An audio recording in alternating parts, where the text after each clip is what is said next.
¿Qué es lo que debe atravesar la pared intestinal y qué es lo que no debe hacerlo? Solo las moléculas aisladas más pequeñas de alimento digerido deben atravesar la pared intestinal. Así pues, ¿cómo saber qué componentes de la ensalada o de la sopa que se ha tomado en la comida atraviesan la pared intestinal?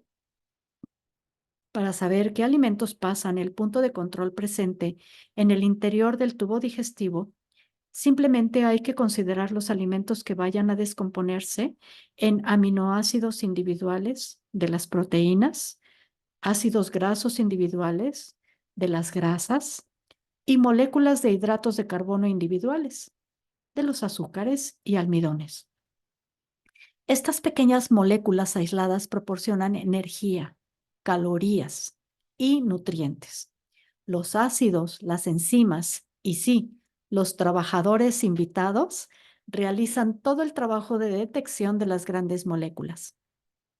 A continuación, las células mucosas arrancan literalmente moléculas aisladas de los aminoácidos, los ácidos grasos y los hidratos, haciéndolas pasar al cuerpo de la célula y liberándolas a las venas del sistema portal o al sistema linfático. Estas minúsculas moléculas atraviesan el sistema sin abrirse paso a través de las uniones herméticas entrelazadas de las células mucosas. Cuando todo va bien, las moléculas de mayor tamaño quedan del lado de las barreras que les corresponde, porque son demasiado grandes para que las células de la pared intestinal las traguen. ¿A qué se debe? En primer lugar, las células mucosas no pueden ingerir más material del que pueden procesar. Y por otra parte, si todo funciona de manera correcta, las moléculas grandes no deben atravesar la pared intestinal. Si lo hacen, el sistema inmunitario llega a la conclusión de que un invasor extraño está al acecho y saltan las alarmas. Fisuras en la pared intestinal. Este es, sin duda, un excelente sistema, siempre y cuando funcione adecuadamente. Como es fácil sospechar, las cosas no siempre van como se supone que deberían ir, debido a los cambios en lo que comemos, al modo en el que los alimentos son tratados y por otros motivos, tales como el uso recurrente de analgésicos dispensados sin receta y en particular de antiinflamatorios no esteroideos, AINE, las lectinas y los lipopolisacáridos, LPS, abren brechas en la barrera intestinal prácticamente a diario.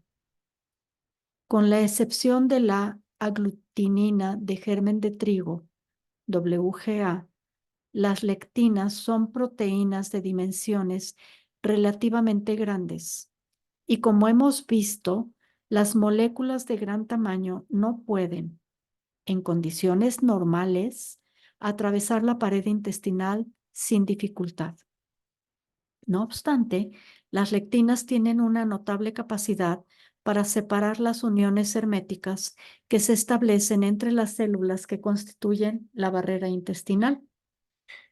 Estas brechas permiten que las moléculas de mayor tamaño la atraviesen y accedan a los tejidos corporales en los que siembran el caos. Y cuando las lectinas, los LPS, aunque pueda parecer que me recreo en la suerte, recuerda que me he referido a estos componentes de las paredes celulares de ciertas bacterias como pequeños trozos de mierda, que es lo que considero que son. Es decir, las lectinas, los LPS o ambos, se escapan del intestino y pasan a los tejidos corporales, el sistema inmunitario percibe su presencia como un ataque. Entra en un pronunciado estado de alerta y envía a todo el organismo señales para que almacene grasa y todos los suministros necesarios a fin de prepararse para la guerra. Al mismo tiempo, las lectinas se unen a las vías de paso de la barrera de cada una de las células del epitelio intestinal, bloqueándolas, por lo que las vitaminas y otros nutrientes dejan de ser absorbidos. Si las lectinas son las causantes de todos los problemas enumerados en la lista de las páginas 83 a 85, ¿por qué razón otros profesionales de la medicina no te han hablado nunca de ello? La única respuesta que puedo darte es que solo puede ver quien tiene los ojos abiertos. La mayoría de los médicos y nutricionistas no son en absoluto conscientes de la existencia de las lectinas y de sus efectos. Y ese es el motivo por el que les parece que la mayoría de las personas pueden comer lectinas, incluido el gluten, sin experimentar efectos perjudiciales. El punto clave de esta última frase es precisamente que eso es lo que les parece. Historia de éxito. Curada de la enfermedad de Crohn. Establecí contacto con Jill W. a través de Skype hace unos 2 años. Era una estudiante de 20 años a la que le habían concedido una beca de una fundación que una de mis pacientes había creado para animar a los jóvenes a que cursaran carreras en las que estudiaran los diferentes aspectos de la inmunología. Mi paciente sufría enfermedad de Crohn, una patología autoinmune intestinal altamente incapacitante, que se trata mediante fármacos contra el rechazo de los trasplantes, es decir, inmunosupresores. Le apliqué el programa de la paradoja vegetal y en apenas 3 meses se curó de su enfermedad. Y como efecto colateral, adelgazó 20 kilos. No es necesario decir que estaba encantada con el curso de los acontecimientos, por lo que le enseñó la lista de alimentos del programa a Jill, la estudiante becada, que también padecía la enfermedad de Crohn. Por aquel entonces estaba siendo tratada por un eminente profesor de gastroenterología de la prestigiosa Mayo Clinic. Mi paciente me pidió si podía hablar con Jill y yo, por supuesto, asentí. Jill comenzó nuestra conversación diciendo que cuando su benefactora le había hecho llegar la lista de la paradoja vegetal, realmente se había mostrado recelosa. Ya había probado todo tipo de dietas para abordar su enfermedad con muy escaso éxito. Además, su profesor y médico le había asegurado que su patología guardaba relación con la genética, área en la que estaba especializado, y que la dieta no tenía nada que ver con ella. Con gesto avergonzado me dijo que había empezado a poner en práctica el programa, solo para seguirle la corriente a la persona que la había beneficiado concediéndole la beca. Sin embargo, después su rostro se iluminó en el monitor. Transcurridas 2 semanas desde el comienzo de la adopción del programa, mi pauta de defecación era normal por primera vez en mi vida y continuó siéndolo desde entonces. Pero hace unos días llamé al médico de la clínica Mayo, que me trata para contarle las buenas noticias y que los síntomas habían remitido gracias a la dieta. Él me respondió que se trataba de un caso de efecto placebo, insistiendo en que la dieta no tenía nada que ver con la mejora y que mi curación era algo totalmente mental. Estaba tan contrariada, continuó contándome. Cuando colgué el teléfono, fui a la cocina donde mi madre estaba horneando galletas de Navidad. Me comí un par de ellas y a los pocos minutos fue como si una bomba estallara en mi estómago. Aquella noche volvieron los calambres abdominales y la diarrea. De inmediato volví a seguir el programa de la paradoja vegetal y ahora está todo normalizado de nuevo. Pero, doctor Gundry, ¿por qué mi médico no cree que es la dieta la causante de mi enfermedad de Crohn? ¿Cómo no puede verlo? Le respondí con el argumento que antes he comentado. Tu médico no podrá verlo hasta que no abra los ojos. En primer lugar, no hay forma de saber que las lectinas están causando problemas si no se sabe lo que son. Y por otra parte, incluso el conocimiento de estas proteínas no significa que se deba ser consciente de sus repercusiones sobre nuestro organismo. Al continuar con la lectura, podrás conocer el modo en el que se me abrieron los ojos a mí. Pronto también abrirás los tuyos. Esa lectura te proporcionará asimismo las herramientas necesarias para reparar el revestimiento intestinal y para restaurar tu salud. Conviene recordar que la mayor parte de las veces lo que sucede en nuestro organismo no es detectable por medios convencionales. Conocer el daño que generan las lectinas no es algo que resulte obvio, o al menos no resulta obvio de forma inmediata. Los análisis de sangre de mis pacientes contribuyeron, como es lógico, a indicar el alcance de ese daño, sugiriendo que las lectinas, o algo muy semejante a ellas, está atravesando las células entrelazadas que conforman la barrera mucosa intestinal.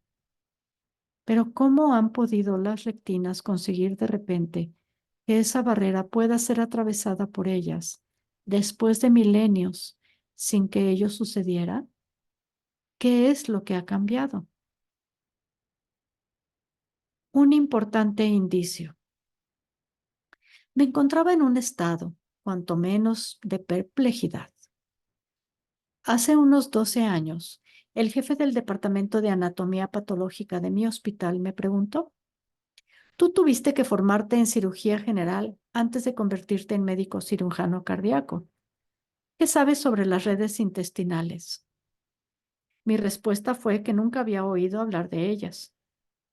Él tampoco, me dijo, y pasó a contarme el caso de una mujer de unos 50 años que había ingresado con una obstrucción intestinal y que fue conducida de inmediato a quirófano, donde fue preciso extirparle buena parte del intestino delgado que estaba inflamado y obstruido en diferentes puntos.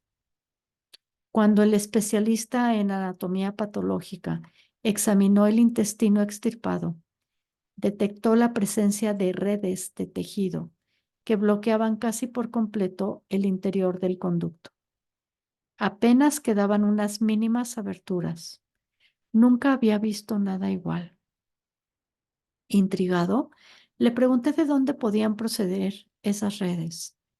Respondió que no lo sabía, aunque a partir de entonces se dedicó a investigar, llegando a la conclusión de que eran un fenómeno bastante frecuente en personas que tomaban con regularidad AINE, como ibuprofeno, naproxeno, meloxicam, celecoxib o ácido acetil salicílico. Todos ellos, excepto este último, fueron introducidos en la terapéutica farmacológica a principios de los años 70 para tratar el dolor y aliviar la fiebre y como medicamento contra la artritis en lugar del ácido acetil salicílico. El uso prolongado de este había demostrado una clara asociación con lesiones del revestimiento del estómago potencialmente causantes de úlceras gástricas. Y dado que los demás AINE no provocaban ese daño, las compañías farmacéuticas los publicitaron como una especie de fármacos milagro. Mi siguiente pregunta a mi colega fue sobre la manera en que los AINE daban lugar a la formación de esas redes intestinales. Me contestó que eso no le importaba demasiado, ahora que sabía lo que eran esas redes. Pero mi curiosidad innata me hizo investigar y al hacerlo, abrí la caja de Pandora, sin preocuparme de mirar atrás. Resumiendo, llegué a la conclusión de que los AINE no dañan el revestimiento gástrico, que puede visualizarse como con un gastroscopio, pero sí el del intestino delgado, no visualizable en las gastrocopias. Precisamente por el hecho de no poder observar directamente sus efectos perjudiciales, los AINE han causado un daño ingente en la barrera que mantiene confinadas no solo a las lectinas, sino también a los LPS, para que no puedan tener acceso a los tejidos del organismo.